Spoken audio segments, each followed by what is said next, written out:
Welcome to the Light at the End of the Funnel podcast with your host, Danielle Fitzpatrick-Clark, #1 best-selling author, speaker, and dream client attraction specialist. Real conversations for real results.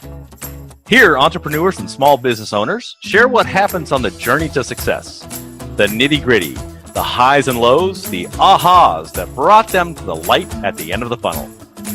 Now, here's Danielle. Hi, everyone. Welcome back to Light at the End of the Funnel. I am your host and producer, Danielle Fitzpatrick-Clark, #1 best-selling author and online marketing strategist. And today I've got a wonderful guest. I am so excited. And Amanda and I have just hit it up. So AGP, or Amanda Goldman-Petri, is the founder of marketlikeanerd.com and is an internationally renowned work smarter, not harder online marketing coach for entrepreneurs who want to maximize their profits while minimizing the amount of time and effort they put into their business. And you know what, guys? She has an amazing story, an amazing story of overcoming. So I'm going to let her share the rest of her bio. It's fantastic. And her story. Thanks for coming on, Amanda. And she has purple hair, guys. You know how much I like purple hair. Well, hey, thanks for having me. Oh, absolutely. Oh my gosh. I know what a powerhouse you are. I've actually seen you for like a few times this year, and I'm like, oh, she's fantastic. And then you reached out to me. I'm like, oh my gosh, we got to do this. We got to do this. But I did read up a little more about your story, and it's very powerful, and I know the audience is going to love to hear it. So I'll let you take right over and share with us. Sounds good. So like Danielle said, hey guys, I'm AGP. I'm founder of Market Like a Nerd. And right now I teach entrepreneurs how to maximize their profits while minimizing their efforts. So essentially how to grow their businesses with less effort. And while I have a really successful business in life now, and I'm very happy and I'm very fulfilled, it wasn't always that way.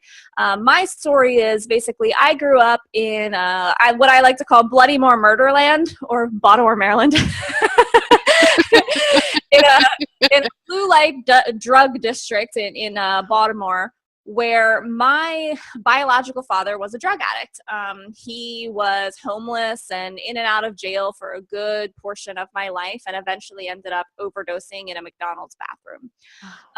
My mom remarried, and at first, the guy that she married, I kind of knew something was off about him. I actually remember telling my mom I didn't really like him, and she was like, "Oh, come on, just try," And turns out he was abusive. He abused me, my brother, my mom growing up, and so naturally, I wasn't really fond of being at home.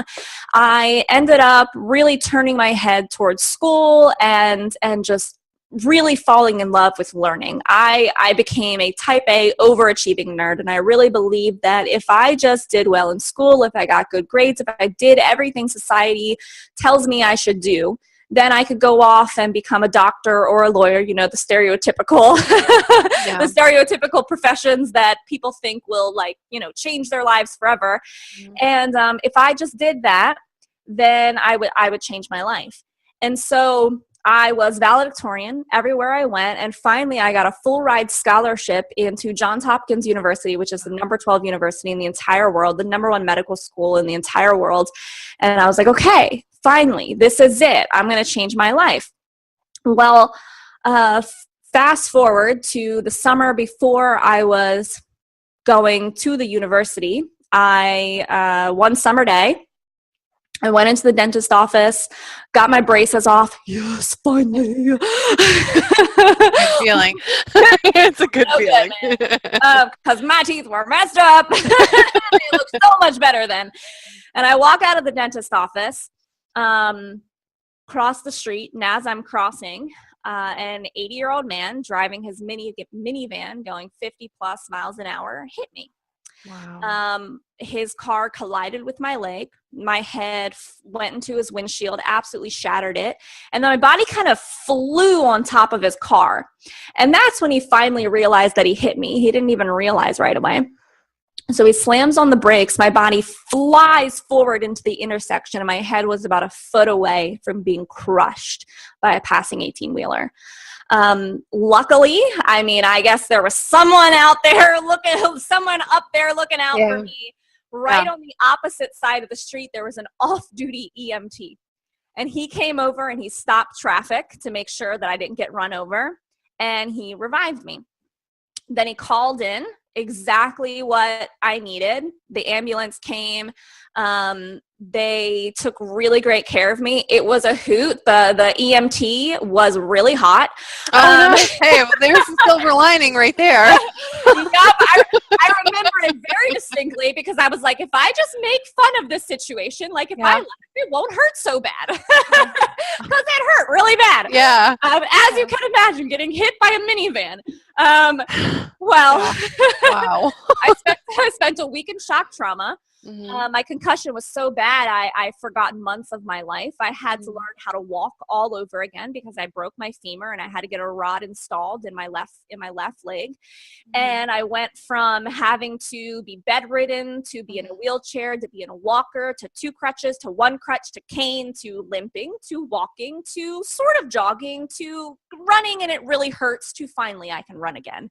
And it took years. It took just years recovering. But and at first I was very depressed because I was an athlete all growing up and losing my ability to walk and actually the concussion, it made me forget words. I couldn't remember how to spell things. I would write things and they wouldn't make any sense. And I thought, oh my God, I've been so intelligent my whole life. I'm losing that. I'm losing this thing that makes me me. Like I'm the honors kid. I get A's. I get over 100%. And I'm losing that part that makes me special. Yeah. So I was really, really depressed. After a while though, I realized that there was something I had to take out of this, that I couldn't just let I couldn't let my life end there. That if I had died, I would have spent my entire life just doing what society told me. Going to school, getting good grades, becoming a doctor and a lawyer, living the very stereotypical life. And I wasn't happy with that. I didn't get to have fun as a child. I didn't get to live my life. And I wasn't living with purpose and intention. So I realized that the next time that I faced death, I wanted to face it feeling fulfilled and feeling happy and feeling like I really lived my life on purpose. And so I started kind of looking at what would that life look like? What would it look like to live on purpose, to be fulfilled, to be happy? And so I just went and I started studying absolutely everything to try to figure out what I was truly passionate about. I ended up going to that Johns Hopkins University campus on a cane, being known as Cane Girl, and just kind of studying everything. I graduated in 4 years with 3 different degrees that I still don't use to this day because I was just trying to figure out, what do I want to do? Well, eventually, when I was in grad school, again, just trying to bide my time, figure out what I liked, I found a job posting for a social media marketing internship. And I was like, okay, this looks really interesting. This is the first time I've been like, oh, wow. I really like this. This is interesting. It was dirt cheap pay, but I was like, I don't care. I want to be happy. So I took the job and I fell in freaking love. Like I was like, oh my God, I can be on Facebook and make money. Yeah. Sign me up, baby. That's a love affair right there. You can hear it in your voice. Like what? I can stay at home and work and I don't have to learn how to drive? Yes, I still don't drive to this day. I did not have my license. I will not get my license. Well, I can't blame you considering what you went through at all. Well, yeah, it is best for everyone on the road if the PTSD, girl does not have her license, trust me. But I was like, yes, this was made for me. So I quit grad school. I quit the internship. I went out at 21 and I started my first business. Nice. Yeah. First time around, not so hot. Didn't make a whole lot of money, but live and learn, trial and error. Yeah. Yeah. So is the entrepreneurial way sometimes. I love that. Yeah, absolutely. But second time around, I hired a coach. 4 months into it, I hit my first $10,000 month, and that was when I was 22, and it has just been up and up ever since. So that's like the gist of the story. I'm sure that you have like follow-up questions, so I'll finally let you get a word in. Oh, this is doing so fun. Oh my gosh. I know that I could be like going back and forth with you for like hours. I'll try to sum it up though. Rein yourself in. I know. I'm like, oh, where do I start? Well, thank you for sharing. First and foremost, I so appreciate you and your story, and I love your personality and your attitude. I mean, that's exactly probably what I would do if I had a hot EMT taking picture. I'm like, oh, well, I'll just keep looking at him. And, if I'm drooling, then it's not because I know he's hot, but it's because I'm really hurt. Well, I remember that there was a point in which they had to cut the clothes off of me because there was just blood everywhere. Yeah. And I was like blushing. I was so embarrassed because he had to cut my bra. And I was like, I just got this bra. It's brand new. Can you like try to preserve it? But no, he wasn't having it.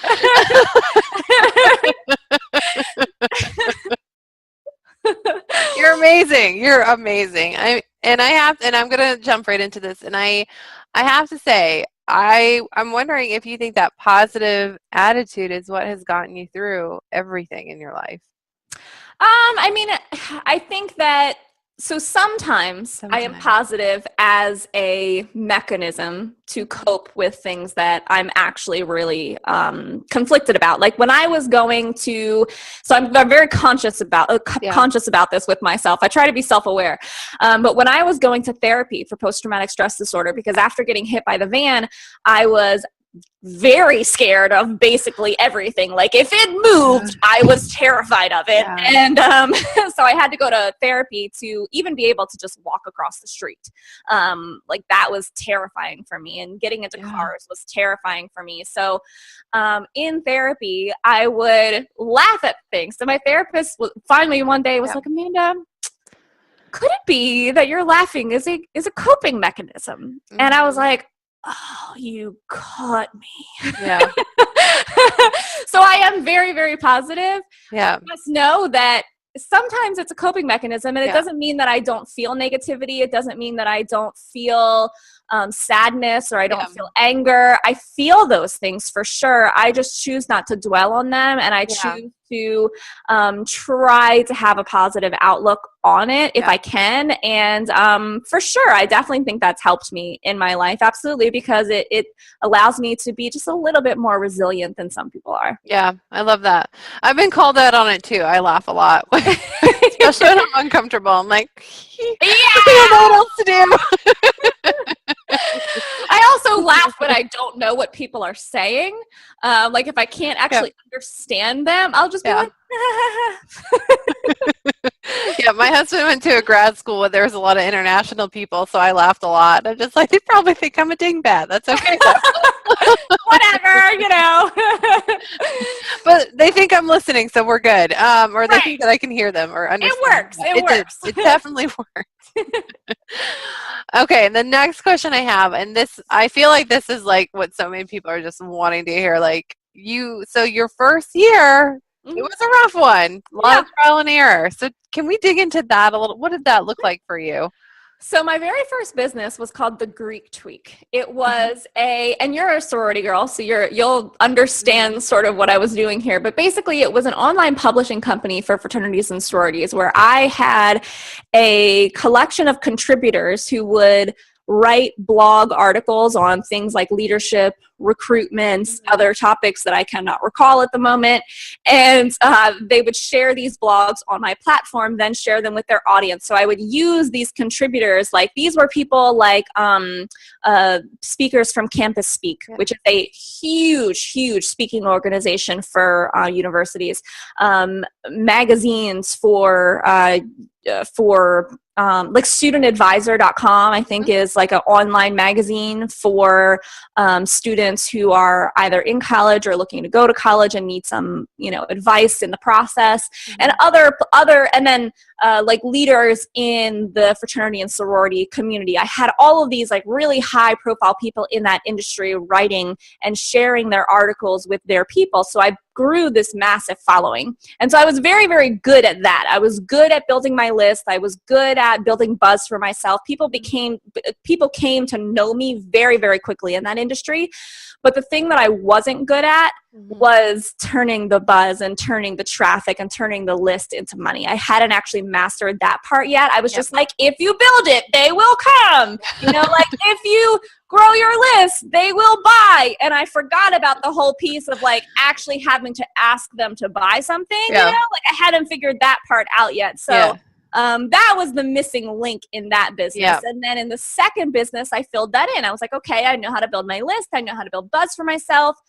Now I just need to focus on sales. So I focus very intently on sales and marketing, mastering my phone conversations, mastering my in-person networking, mastering my offers, like actually creating offers and putting it in front of the traffic, because that was the piece that I was missing. And that's why I always tell people, the way that you make money in any business, in any niche, in any campaign, launch, whatever, is 2 steps. You create an offer and then you send traffic to it.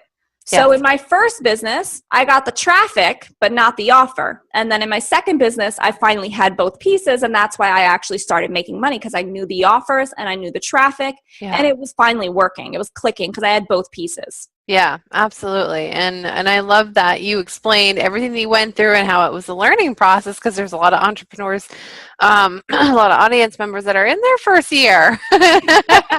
And they come to me like, I don't have any clients yet. I'm like, that's all right. You're learning. And if that's the case, just know so I think when you first start as an entrepreneur, especially in an industry like ours, where it is just filled with experts and filled with information, you get very overwhelmed by the amount of things that you could do. Like there's video marketing, and there's Instagram marketing, and there's Facebook marketing, and then there's list building, and there's telesummits and publicity and Facebook ads and webinars and funnels, and there's like all of these things. And so it can become very distracting. That was a big part of my problem when I started my first business, is I was trying to do all of those things. So I didn't realize what I really needed to focus on. And so I want to give you, the audience members, permission that you can forget about all of those millions of things that you think you have to do, because the only 2 things you need in order to make money are traffic and offers. If you can build up traffic and you can put paid offers in front of those people, you will make money. Yes. Absolutely. Absolutely.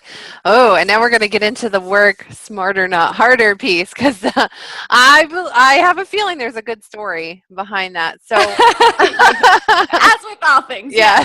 All right. So when was that light bulb moment for you where you were working really hard and you're just like, this seems like I'm making it too hard? Was it like that for you?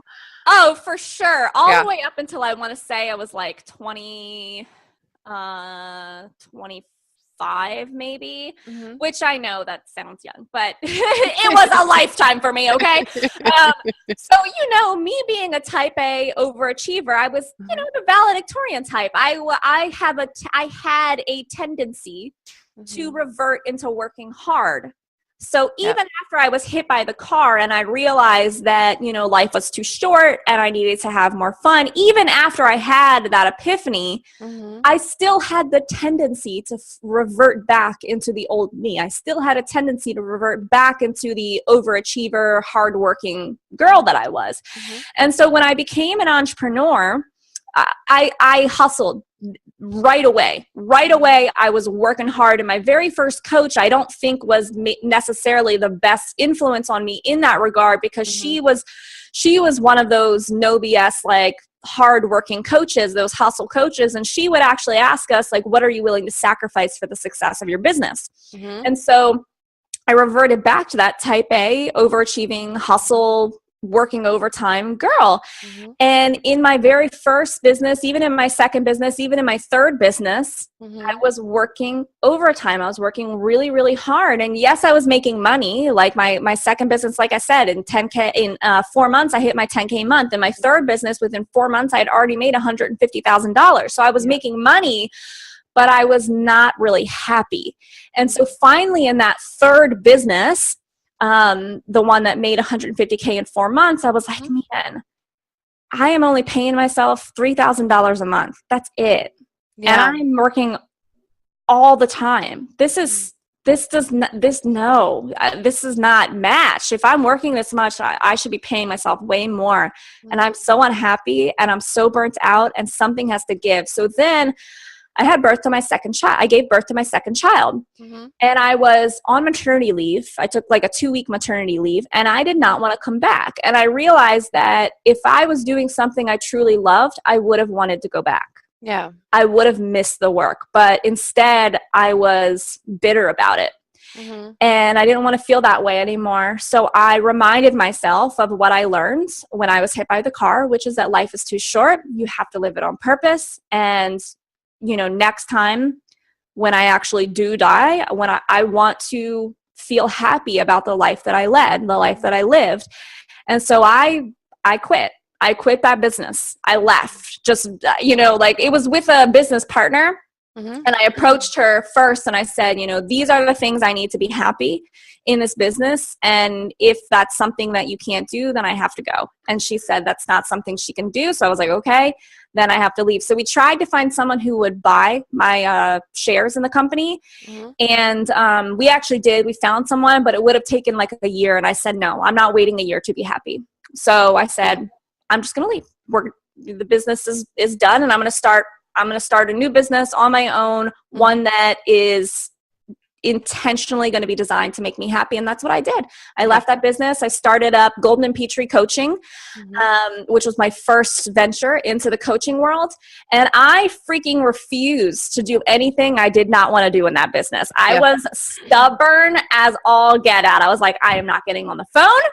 I am not selling what everyone thinks that I should sell. I am selling what I want to sell. I am not using a business model that I copied off of someone else just because it worked for them. I am making my own business model. Like I am doing things my way. And oh my God, that was just like the best decision I have ever made in my life.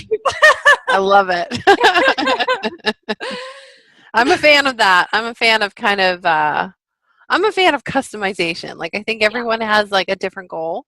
And, with my clients and myself, it's like, if it feels hard, if it's like, I can't move forward because I just don't want to, like, and they know, because there's like, you can tell when there's that block there that, I'm such a fan of creating your own. I always say there's no right or wrong way to build a business. There's only your way. A lot of people think that, you have to follow business models that your coaches have created, or you have to do what's already been done and proven before. And I challenge that belief. I don't want to believe that that's true. I want to do things my way because I believe that I can grow my business my way. And it'll be easier because I'll be more passionate about that business. And so I'm going to take a different energy to it. And people can feel that. People can feel the energy and the passion that you take to your business. Absolutely. Oh my gosh. And then it's you. It's an extension of you. And I love that because it makes being authentic much easier. Yeah, exactly. If it's your business design, if you're developing it and you're the trailblazer, then it's like, well, I'm not copying anybody because it's mine. Right. Yeah. So now I, if I go on vacation, I go on vacation like 10 times a year. And the thing is, I'm never upset to be back at work. Like when I come back, I'm like, okay, I just went off. I was on vacation and now I'm kind of like back on vacation because I'm working and I like my job. Good. Oh my gosh. I know everyone's like, how can I do that? So with that, I think that's amazing. So I know that that's coming through for me is like, how do you do that? What are some of like the top 3 tips that you would recommend to anyone who's who's really yearning for that for themselves. Yeah, absolutely. So when I talk about working smarter, not harder, and when I decided that I wanted to work smarter, not harder, there were three main shifts that I made in my business that really completely changed the way that I was doing things, that completely changed the amount of time I was spending in my business, and really allowed for me to actually love what I was doing while still making a difference in the world. So I'll talk about those shifts, and we'll go one by one through them, and then if you have questions, let me know. I will. All right. So the first shift that I made was I went from selling one-on-one type of offers or done-for-you type of offers, basically manual, grueling, labor-intensive offers, to selling more leveraged offers that were one-to-many, offers that if I sold 50 of them tomorrow, it would not increase my fulfillment. It would not increase my stress level. Like I could sell 50 of them tomorrow and it'd be fine. So for example, if you're doing one-on-one or you're doing done-for-you offers, if you get 50 clients in tomorrow, you're probably going to feel it. It's going to be painful and you're going to be like, oh crap, I have a lot of work to do now. But if you're selling a leveraged offer that's one-to-many, for example, if you're a coach, a group coaching program or a mastermind program or something of that sort, or if you're a product-based business owner, even selling, physical products, that's kind of leverage too. You could sell 50 of them tomorrow and you wouldn't feel it. You would be like, okay, all right, I can handle this. This is good. So that was the first shift that I made, is I switched from labor-intensive active income offers to more leveraged income offers. And a good way to tell whether or not you're using active or leveraged is to ask yourself, if I got 50 buyers in the door tomorrow, would I feel like I was going to die? And if the answer is yes, you are probably using active income offers, and you need to shift to a more leveraged, scalable type of offer, because you want to look at, if you want to make your business more sustainable, more scalable, easier to grow, you've got to look at what you're selling and you've got to look at how you're selling. So the leveraged offer, this is looking at what you are selling. Okay. So that was shift number one. Make sense? Yeah, it does. It does. Yeah. I bet a lot of people are just like, I never thought of it that way. And people in the door tomorrow would be nice. Except that it would be nice, except how am I going to fulfill that? Like, that's like what's coming forward. Just like you said, like, are you going to die? And it's like, 50 in one day is a lot of people. Yeah, exactly. There's only so many one-on-one clients you can have. There's only so many done-for-you clients you can have. But if you have a one-to-many leveraged offer, the income can increase while the fulfillment stays the same. Yes. So you won't feel like you're going to die. Yeah. So that's shift number one. Look at what you are selling and try to shift what you are selling to be more leveraged. Yeah. That's number one. Number two is to then look at how you are selling. So it's about what you're selling and how you're selling. So look at how you are selling. And most people, especially when they start their businesses, they're using more manual marketing. They're using things like posting in Facebook groups, or using organic social media marketing, or they're going to networking events, or they're speaking on stages. They're doing phone calls. These are all things that require effort on your part. That require manual effort on your part. You have to go and post on social media. You have to show up at that event to network, or you have to show up on that stage and speak, or you have to show up on that phone call and actually be on the phone. In some of those cases, you can delegate it, where you can get someone to post on social media, or you can get someone to do the phone calls for you. But then that's still someone who's doing manual effort. And you still have to do the effort of hiring that person. So what would be a more scalable and a more sustainable approach would be to shift from manual marketing over to automated marketing. And so this was a big part. And this, you talk about the light at the end of the funnel, right? Funnels are automated. And so when you have them in place, you can generate income without really having to actually be present or put in any effort, because the funnel does the effort on your behalf in an automated way.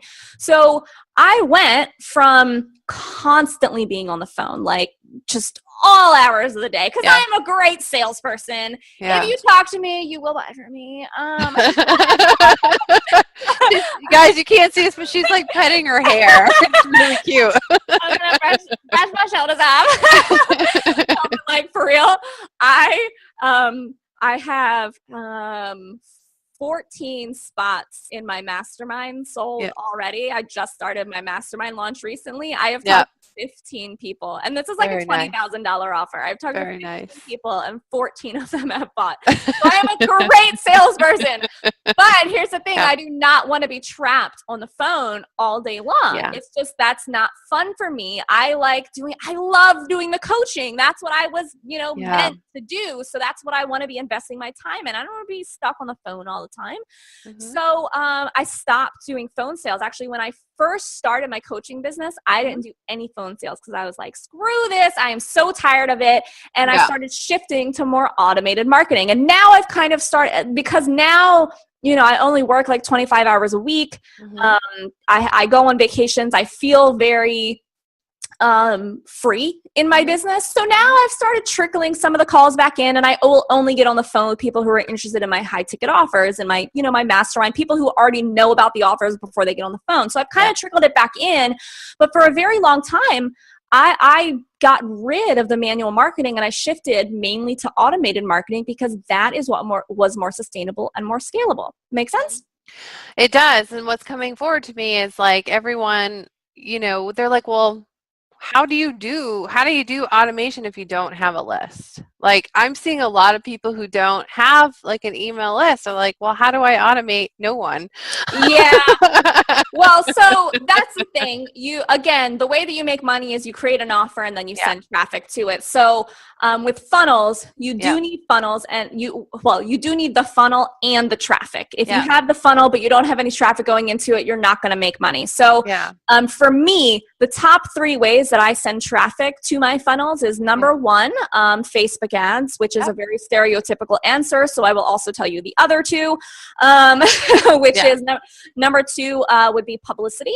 So I have 5 companies. One of my companies is a done-for-you branding and PR company. And so I'm really, really big on publicity, and I really believe that traffic is just fabulous. When you can, for example, get featured on places like Forbes or Fast Company, or if you can get onto podcasts like Entrepreneur on Fire, or if you can, write guest blogs for like YFS Magazine or Huffington Post and get them on like the top pages, people will see you as an authority, and you will generate traffic from their readership, from their listenership, who see you as an authority and are now coming into your funnels more likely to buy. So that is a huge strategy that I use when it comes to traffic. So Facebook ads, publicity, and the third strategy I use for generating traffic is collaboration, which is kind of similar to publicity because I'm leveraging other people's traffic. So for example, I participate in a lot of giveaways. I participate in a lot of summits. I host my own summits, and I collaborate with other influencers in the niche. So for example, I think it was the end of last year, I did almost like a $600,000 launch. It was like $562,000 in like 3 or 4 months, something like that. And it was on the tail end of a summit that I launched. I hosted a millionaire masterclass series where I hosted, I think it was 37 millionaires and high profile influencers, like people who normally do not say yes to summits. And people who have just like gigantic followings, they make millions of dollars. And I brought 37 of them together, and their audience then came onto my list, and then I then sold them into my programs, made about $600,000. So that is a huge traffic source. So Facebook ads, publicity, collaboration. Yeah, I love it. And it's so true too, because there's all this stuff like, well, you can do this or that. I'm like, well, I love how you do 3 different streams. And I say that all the time. It's like, guys, if you put it's the same, like I'm a farm girl, I can't help myself. But if you put all your eggs in one basket, I said, you're only going to get so much, but if you spread it out and you have different streams coming in. So. Well, yeah. And I try to get really clear on the exact offers I want to sell and the exact traffic I want to use in every business that I create. Like I said, I have 5 businesses. So I try to get really, really clear on what are the only offers I want to sell and what are the only forms of traffic I want to use so that I can laser focus. Like I don't want to feel like I'm constantly creating new things. I just want to have my core offers, and I don't want to feel like I'm constantly having to learn and try new things and having a million things to implement. I just want the core forms of traffic that I can get really, really good at. Yeah. Like for example, I don't do a whole lot of speaking on stage because it is not one of the traffic sources that I personally use in my business. And so I get invited to speak on stage all the time. But if you want me to speak on your stage, it better be local, or I can like double it up with a family vacay. Like it's got to be really worth it. Otherwise, it is not in my business model. Yeah. It's not in my business model. So I can say no to it. I give myself permission to say no to it if it is not within my business model. Yeah, very nice. Leverage, automation. And then the third shift that I made was delegation. So I shifted from having a solo operation to actually, letting people in and releasing some control and allowing people to help me. So I didn't want so much effort on my plate, and therefore I had to shift the effort to someone else's plate, because there are some things that cannot be automated. There are some things that do have to be done, like graphic design. You can't really automate that. No. Copywriting, you can't really automate that. Yeah. So there are things that have to be done. And if I don't want to do them, I need to find someone who can. So I went from having a solo operation to now I have a copywriter, I have a full-time graphic designer, a full-time podcast and video editor, a full-time transcriptionist, publicist, Facebook advertising manager. Yeah. A lot of people. I don't know. I can't remember. Named, like I have a list over here of like my team, my dream team, and you just named everybody that I want on mine. It's so important. There's even more people than that too. Like I've got the website security person, my website, my my portal person, like the person who manages my Access Ally portal. So I've got a big team, and surprisingly, it's actually not that expensive to manage them. As long as I'm making like $5,000 a month minimum, which I would never make that little. That's literally all I need to cover my costs. So I have really great profit margins. Because I found people who they will work for me full time for a flat fee. Yeah. So I know a lot of people in this industry, they tend to hire, hourly virtual assistants or people on like project quotes and things like that. I decided to do it a little bit different. Yep. And I went to onlinejobs.ph and freelancer.com, a couple other places. And I found people overseas who would work for me for a flat fee. And I could just send them whatever I wanted. So when I say full-time graphic designer, it's not like she's working 40 hours a week. She's not. She's not working 40 hours a week, but I pay her, I think it's $470 a month to be able to send her whatever I want, because I don't want my costs going up and down.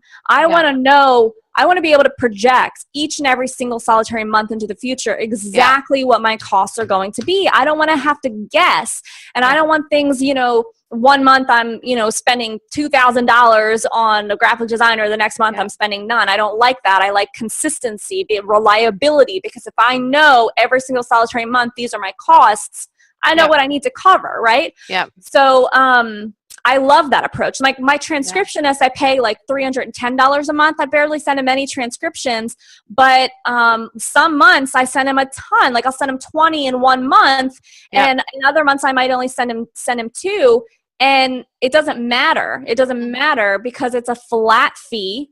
I know what to expect every single solitary month. If something comes up that I have, an extra graphic I need created, an extra transcription I need created, an extra thing I need edited, it is all covered. I can send it off. I can send unlimited work to these people for a flat fee. Yeah, that's smart too. And, and here's the other thing for those who are listening who are those workers, there's a lot of stability in having that flat fee too. Yeah. That's really important to most entrepreneurs. They're like, I'd love to have just a flat fee every month. Yeah. So I love that. Yeah, very good. I may have to switch over to that. I do that hourly. I have a team and I pay them hourly. So yeah, I used to do that too. I mean, two of my previous businesses were virtual assistant and website design agencies. So I even had that model when I was a freelancer. I was selling hourly packages, and then I went and sort of set scope packages. But I mean, if you look at companies like Design Pickle, are you familiar with Design Pickle? Yeah. Yeah, they are a flat fee, unlimited graphic design agency. So you pay them, I think it's like maybe $370 something a month. Yeah. And you can send them unlimited graphic design tasks each month. Now, they don't do logos, they don't do sales pages, they don't do branding, but you can send them as many other tasks, graphic design, as you want during, during that month, as long as you pay that flat fee. And I used them for a very, very, very long time until I hired someone else who could go within my project management system, because I Design Pickle, they have their own PM system, and I wanted someone who could go within mine. And then after I hired my own person, I was like, man, why don't I just do this with everyone? This is awesome. Well, then it takes out so much more for you too, because when it's hourly, you have to check the hours. You have to check the hours and do all that over that invoicing and all that crap. But this one is like send me one a month. Simple. Just the simpler it is, the more the better it is for me. Simple is sanity. So simple is sanity. I love that. Absolutely. Oh my gosh. It's like, this is also, I was just talking to one of my VIP clients yesterday, and she commented on how I don't have financing fees. Like, if I have a $10,000 program and you choose a 5-pay, for example, like if you're doing $2,000 a month for 5 months, it's going to be $10,000. There's no financing fee, which people don't do that. People always charge financing fees. I don't, purely because I just like to keep things simple. Like, the more complicated it is, the more steps there are involved, the less I'm going to like it. So by financing fees, I think what you mean is, like, if you have like a 10K program and somebody can't pay the 10K up front, then you break it down into payments and you increase the price, right? Most people, like, if you have a $10,000 program, if you chose a 5-pay, it would end up being like $12,000 at the end of the 5-pay. But I don't. It's $10,000 either way, and I just like to keep it simple. Like, I don't want to have to even think about what it should be. I don't want to have to calculate that out. I don't want to have to like struggle to sell you the extra $2,000. Like, I just want it to be simple. Everything in my business, I want to be simple. Like, when I do launches, I am not getting a million affiliates. I am not doing tons of webinars. I am not doing tons of live streams. I am sending emails, because emails are simple. So I will send an email, and I will do a Facebook post, and that will literally be it. Yeah. Because I do not want to have to struggle and through all of this extra hard work that is so unnecessary. Yeah. Well, I mean, it's a balancing act too. And you're just like, I choose to balance. I choose my sanity. Yes, it's a choice. Oh, I love that. Wow, thank you so much. That's such good information. I got a really good golden nugget there at the end that I'm definitely going to use. I love when I have these speakers and I'm like, oh my gosh, I learned something so amazing, and I get to take a second look at what I'm doing. So I'd love that. So we're kind of looking at the time. I'm going to be mindful of that. You've been on here for a while and shared so much awesome information. So how can people get a hold of you, or is there a way for them to come and check you out and see what you're up to? Sure, absolutely. Well, first, thank you guys for being here. I hope that you learned a lot. And if you want to learn more from me, the best way to do that is to head on over to marketlikeanerd.com/stages. And what you're going to see there is you're going to see a video training that's like 20 minutes long. There's no opt-in. So you literally just go to marketlikeanerd.com/stages and you can watch the video.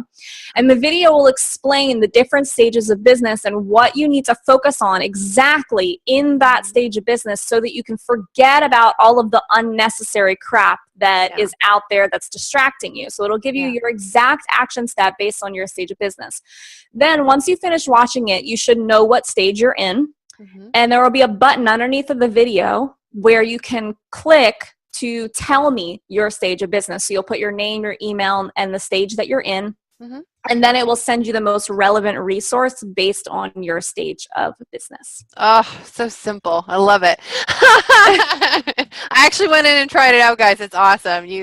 She's got a lot of wonderful information, and for everyone who's either, just starting or is up leveling big time. So go check it out. So marketlikeanerd.com/stages. STAGES. Yep. Awesome. All right, go check her out, guys. Well, Amanda, thank you so much for coming. Oh my gosh, such a pleasure. Sure, I had a blast. I knew as soon as I saw you, I'm like, oh yeah, I got to talk to her. We're going to make time. And then she came on, she's got purple hair, so I'm like, oh, this is awesome.